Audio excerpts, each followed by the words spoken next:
i7 ગુજરાતનો અવાજ।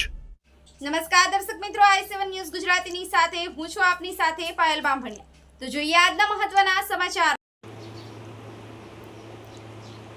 આંકલાવના ગંભીરામાં મહી નદીના પટમાં ખનીજ માફિયાઓ પર તંત્રનો દરોડો, 53 લાખનો મુદ્દામાલ જપ્ત। આણંદ કલેક્ટરની સૂચનાથી ખાણ ખનીજ વિભાગની મોટી કાર્યવાહી, ગેરકાયદેસર રીતે ખનન કરતા સાધનો સીઝ કરાયા। આણંદ જિલ્લામાં ગેરકાયદેસર ખનીજ ખનનની પ્રવૃત્તિઓ સામે તંત્ર દ્વારા લાલાક કરવામાં આવી છે। જિલ્લા કલેક્ટર શ્રી પ્રવીણ ચૌધરીની સીધી સૂચના અને માર્ગદર્શન હેઠળ ખાણ ખનીજ વિભાગે આકસ્મિક તપાસ હાથ ધરી મહી નદીના પટમાં ચાલતા રેતીના ગેરકાયદેસર કારોબારનો પર્દાફાશ કર્યો છે। આ કાર્યવાહી અંતર્ગત આંકલાવ તાલુકાના ગંભીરા અને બામણગામ વિસ્તારમાં દરોડો પાડી અને લાખોની કિંમતની મશીનરી જપ્ત કરવામાં આવી છે।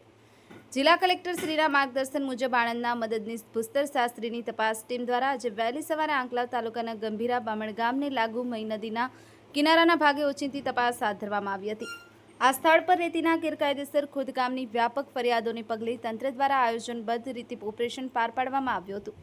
તપાસ દરમિયાન ઘટના સ્થળે સાદી રેતી ખનીજનું ગેરકાયદેસર રીતે ખોદકામ કરવામાં આવતું હોવાનું માલુમ પડ્યું હતું। આ ગેરકાયદેસર પ્રવૃત્તિઓમાં ઉપયોગમાં લેવાતા સાધનો પૈકી એક એક્સેવેટર મશીન તથા 2 નાવડીઓ બોટ સહિત કુલ 53 લાખ રૂપિયાની કિંમતનો મુદ્દામાલ તંત્ર દ્વારા સ્થળ પર જ સીઝ કરવામાં આવ્યો છે। ખનીજ ચોરીના મામલામાં પકડાયેલા તમામ સાધનો અને મુદ્દામાલ સામે નિયમ અનુસાર કાયદેસરની કાર્યવાહી હાથ ધરવામાં આવી છે।